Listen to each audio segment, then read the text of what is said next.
Hello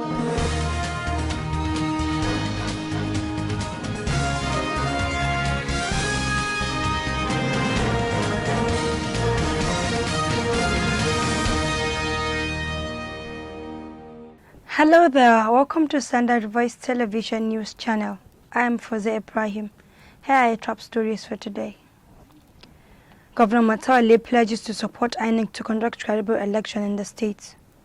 Nigeria coronavirus cases exceeded 33,000. Defense chief visits troops fighting bandits in northwest Nigeria. On business, Ondo government distributes 20,000 cocoa seedlings to farmers in Isua Akoko. And on the international scene, Nigerians review air agreements with UK and other countries over landing rights disputes. Now the news in details. Governor Bello Matawale Maradun has pledged his administration's total support to the Independent National Electoral Commission (INEC) to conduct a credible by-election in the forthcoming Bakura Constituency State Assembly. The governor made the pledge when he received the Zamfara State's Resident Electoral Commissioner, Dr. Asma Usani Mekudi, on a courtesy visit at his office in Government House, Gusau. Governor Matawale said his administration is determined to support the national electoral empire in the conduct of free and fair election that will be credible and acceptable to all political parties in the country. He explained that conducting credible election is the key to having good leaders that will bring positive development in the state and the country. He stressed the need for the Commission to explore more areas of conducting more credible and acceptable election in the country, even with the current COVID-19 pandemic.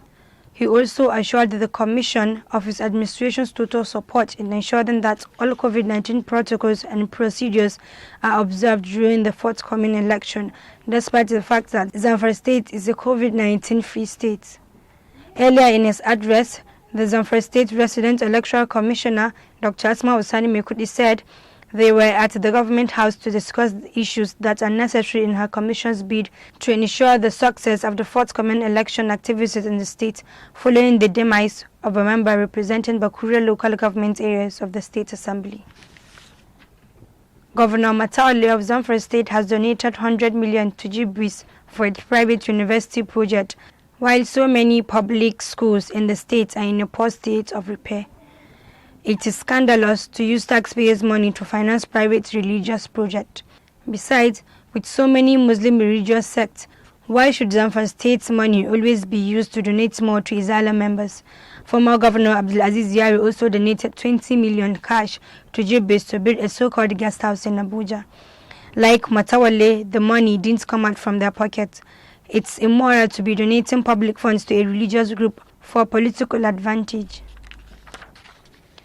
Yari was paying a primary teacher 7,000 monthly as salary, but he took 20 million cash and gave the Izala religious group to build a guest house in Abuja. For a state overwhelmed with so many challenges, it is ridiculous to ignore the people's priority by using religion as a lullaby to silence critical voices. Sokoto state government had signed the contract agreement for the execution of over 20 billion projects across the state. Similarly, the state government made a down payment of over 6.2 billion, being 30% of the total amount, to the contractors handling the project. The companies with which the contract agreement was signed that also received the 30% mobilization are CCECC, which will construct 2 flyovers at Ringin Sambo and Regional Orua areas, Avdin, which will handle the dualization of Tashar Ilera Road, and Calda Construction Company, scheduled to construct Sokoto State University Teaching Hospital. Others include K&E, built to dualize Meituta Road, Solid Stone that will dualize Waziri Abbas Road, as well as SSTC that will construct the Premier Hospital to be located at Sabon Birni. In his remarks, the representative of the state governor, the Attorney General of the state, Barrister Suleiman Usman San, said that the signing of the agreement signifies the commitment and the determination of the present administrations to execute various developmental projects in the state. As Nigerian authorities review plans to get schools in the country reopened, the coronavirus infection toll rose to 33,153 on Monday after 595 cases were found. The federal government on Monday released guidelines for the safe reopening of schools and learning facilities after the COVID-19 pandemic. But the contagion appears not to be going away anytime soon. Nigeria has reported over 500 cases daily in the past 4 days. According to new figures announced by the Nigerian Infection Disease Outfit (NCDC), the death toll from the virus rose to 744 after 4 people succumbed to the deadly disease in the last 24 hours. The new figures shown a slight decrease from the 571 infections recorded on Sunday.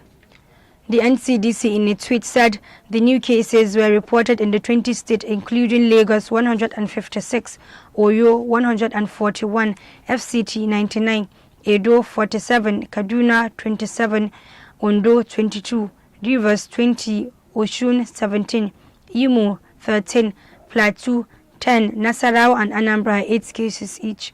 Others are Kano, Benue and Borno 5 each, Ogun 4, Taraba and Gombe 3 each, Kebbi and Cross Rivers 1 each. To date, 33,153 cases have been confirmed, 13,671 cases have been discharged, and 744 deaths have been recorded in the 36 states and the Federal Capital Territory. Prominent lawyer Femi Falana-San has denied receiving 28 million from the embattled acting chairman of the Economic and Financial Crimes Commission, Ibrahim Magu. Falana stated this in a letter signed by his lawyer Adeyinka Olumide Fusika-San, demanding a retraction of a claim by a newspaper which published the story stating that Falana collected the sum of 28 million from the former EFCC acting chairman. The human rights lawyer threatens to instigate a legal action if the publication fails to apologize to him and publish a retraction on its front page within 48 hours. The legal practitioner wished the newspapers will, within the next 48 hours, apologize and publish a retraction on its front page against the said publication. It said failure to comply with the request will lead to legal actions. The Attorney General of the Federation and Minister of Justice, Abubakar Malami, has said that the approval he gave for the sale of forfeited oil vessels to operators in the oil industry was legal. Mr. Malami spoke after it emerged that he directed a firm, Omaje Nigeria Limited, to dispose of crude oil and diesel in 4C vessels through an open bid, despite the company standing trials for allegedly stealing about 12,000 metric tons of crude oil loaded in a vessel. A statement signed by his spokesperson, Umar Gwandu, Mr. Malami said the approval to dispose of the crude oil vessels followed the final forfeiture order obtained by his office and a presidential directives of October 25, 2018. He said the vessels were disposed of in accordance with due process following a report submitted by the then Ministry of Work, Power and Housing on the value of the asset. He said, though Jeremy Etope of Omaje Nigeria Limited and his company are still standing trials, they have not been convicted by any court of law in the country and can thus not be denied the opportunity to participate in the auction bidding process by law. Following the activation of the Nigerian Army Special Super Camp 4 in Faskari, Katsina State, the Chief of Defense Staff General Abayomi Olunisakin has charged the troops to flush out bandits in the area. The defense chief, who stated this during his operational visits to the camp, also expressed satisfaction with the camp's layout, pointing out that with the briefs received, peace and enhanced security will be restored soon in the affected areas. General Olani Sakin further noted that Exercise Sahel Sanity, which is a real-time operation, will transform into a full-scale exercise aimed to tackle banditry in Katsina State, the northwest and part of the north-central region. He said the armed forces have in the past 5 years tackled insurgency, banditry, and continue to develop different strategies, model and approach to better position how to address Nigeria's national security challenges. The COVID-19 pandemic has highlighted the increased need for global attention to severe acute malnutrition.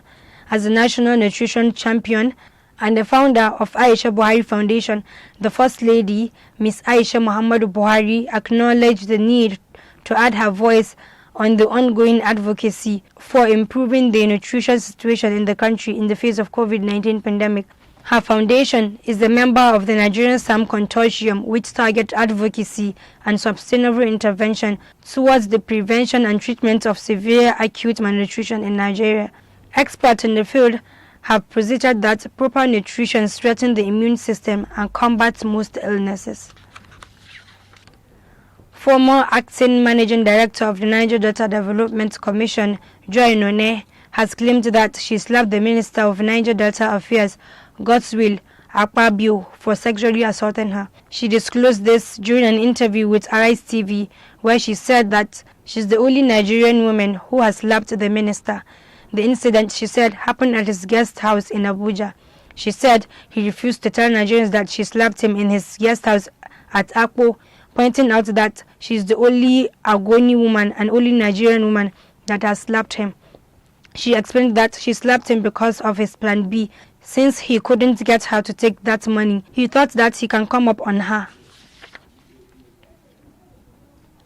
On business, farmers in Akoko land in their 100 have benefited from the 20,000 hybrid cocoa seedlings given out for free by the Ondo State government on Monday in Aswa Akoko Southeast local government area of the state.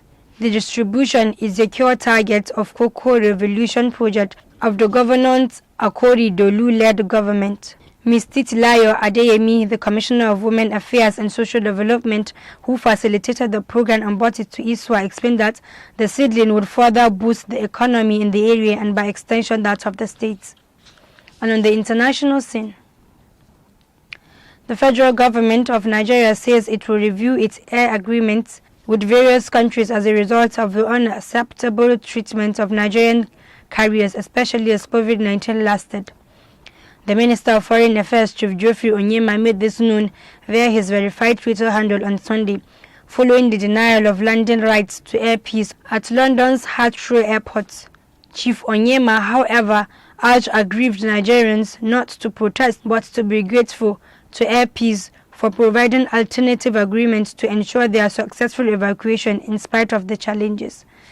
Having been allowed to carry out one successful evacuation of Nigerians from London at very low pace, Air Peace, in coordination with the Nigerian government and full knowledge of the UK's authority, schedules 2 additional flights. That has been the news from Standard Voice Television. To end the news, a quick look at the major headlines. Governor Matawale pledges to support INEC to conduct credible election in the state. Nigeria coronavirus cases exceeded 33,000. Defense chief visits troops fighting bandits in northwest Nigeria. On business, Ondo government distributes 20,000 cocoa seedlings to farmers in Isua Akoko. And on the international scene, Nigerians review air agreements with UK and other countries over landing rights disputes. That's the news. On behalf of the production crew, Head of News and Current Affairs, Ibrahim Gabatino, I am Foze Ibrahim. Goodbye.